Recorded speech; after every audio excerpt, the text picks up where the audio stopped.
My name is Matt Plante. I'm the Vice President of Commercial Industrial Sales here at EnerNOC. And first, I want to thank you for being here. It's really fun to see so many of our customers in the same room. Really appreciate you taking 2 days to spend with us, and certainly hope the sessions have been valuable.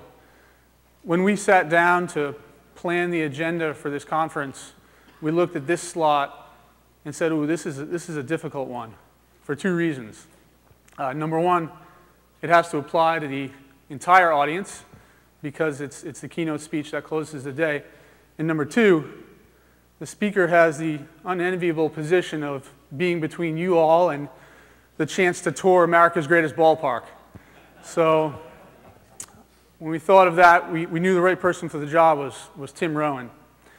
Tim is the Director of Distributed Resources for National Grid, which serves 3.3 million customers in New England and New York. And he has spent his career helping commercial industrial customers think about the big picture of energy management, which is exactly what we try to do at EnerNOC. So I'm delighted to have Tim speak today. Thank you very much. Please join me in welcoming Tim. Great, thanks a lot, Matt. I appreciate that nice introduction. You know, when you've been in the electric utility for 28 years, you've seen lots of different things. You've seen the good old days when, you know, the rates were pretty low and customers really only cared if the lights went out. But as things transpired through time, there was a lot of interest in things like customer-side resources. And back in the late 80s, or mid-80s actually, our old parent company, New England Electric System, came up with their NECE plan, they called it, which was saying, look, we can buy energy cheaper from our customers with efficiency than it costs to build new power plants, which is very unique back in the mid-80s, because the whole issue with utilities is we make our money on the asset base. That's where we make our return. So to actually say that instead of spending capital dollars to make money, we're going to spend O&M dollars and try to earn an incentive by doing it well was very unique in the industry. And really back then, John Rowe, who was our CEO, who's now at Exelon in Chicago, really worked that angle and his predecessors at the old New England Electric System.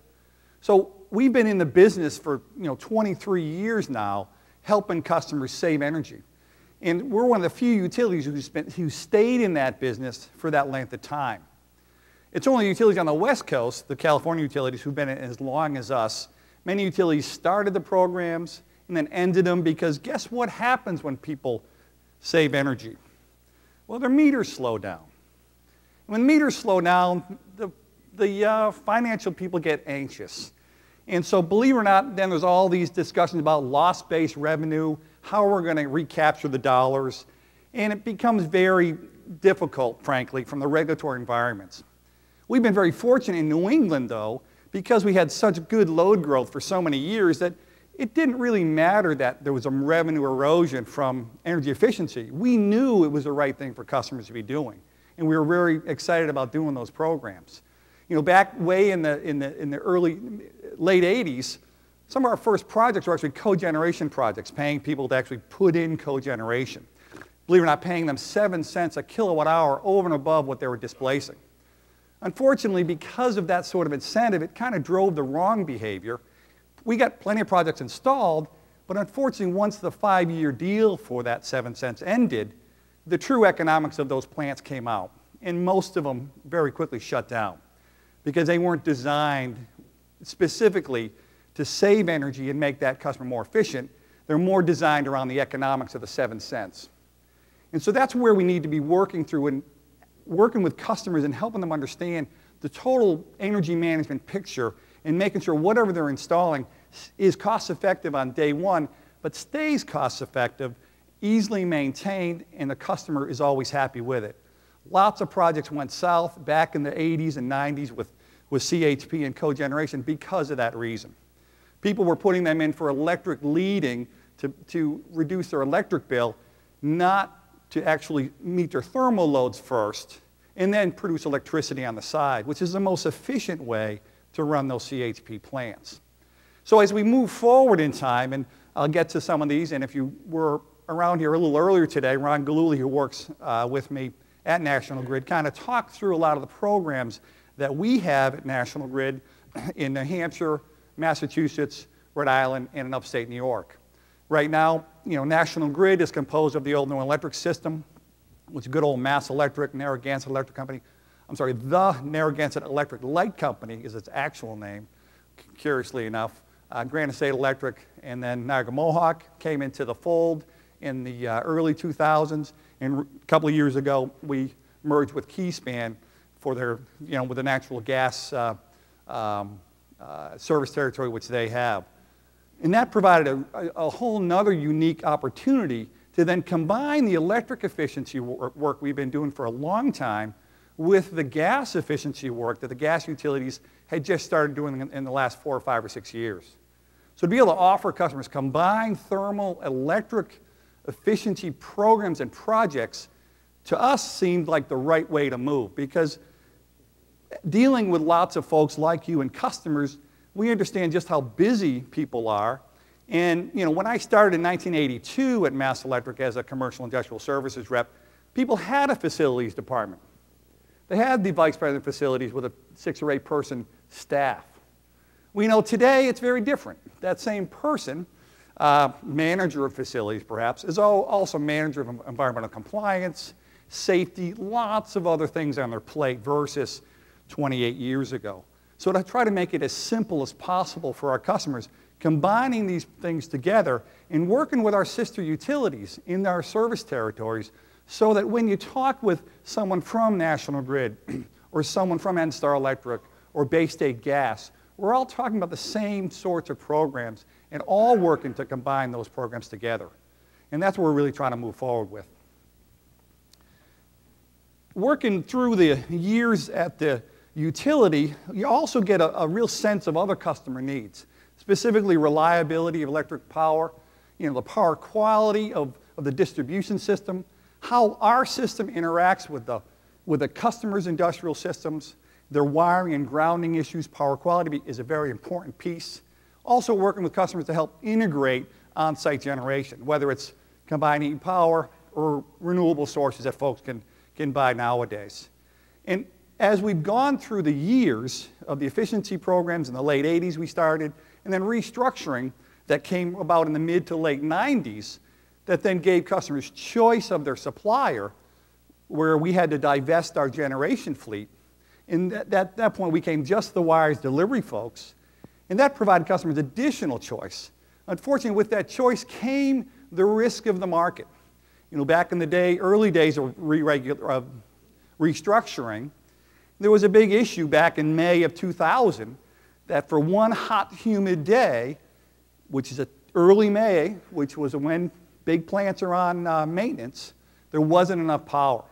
That day, prices spiked to $600 a kilowatt hour on the market. Similar things happened around the country, and then FERC instituted a cap on that wholesale price. But that one day of $600 kilowatt hour power caused a ripple effect for a number of years. Future pricing of electricity went through the roof. 10 cents a kilowatt hour were typical contracts, 12 cents, when the market was actually trading at 4 and 5 cents still.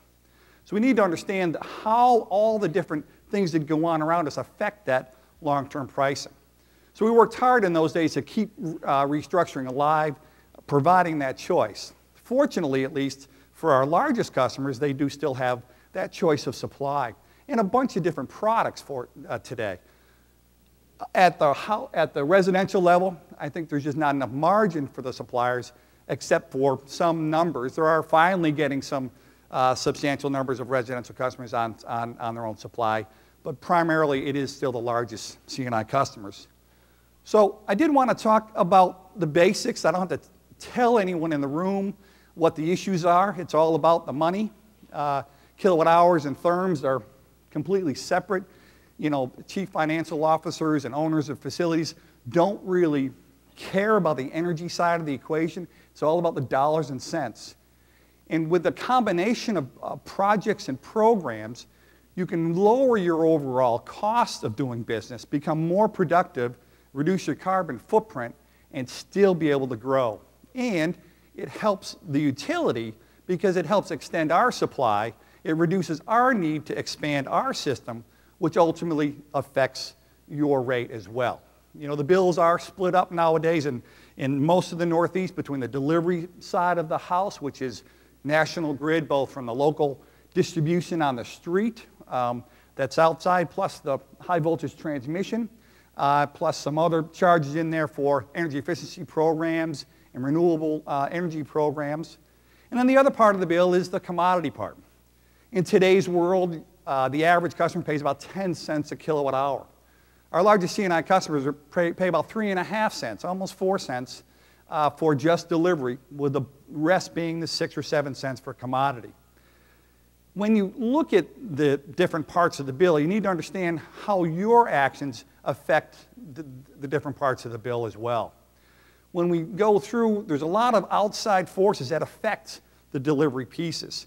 The transmission component, which just 4 or 5 years ago was only 0.5 cent to 3/4 cent per kilowatt hour, has now jumped to a penny and a quarter, penny and a half, due to the blackout of 2003 and the requirement for voluntary reliability standards to become now mandatory. That's created a huge need for additional transmission facilities to provide the redundancy they need to prevent that sort of outage again. For those of you who are in New England, we should be thankful that day that we were actually exporting to New York State. Had we not been exporting to New York State on that August day, we also would have cascaded and gone out. We had the control centers in New England had a few extra milliseconds to react because we were pushing power into New York at the time. And because of those few milliseconds, the systems opened up, islanded us away from New York State.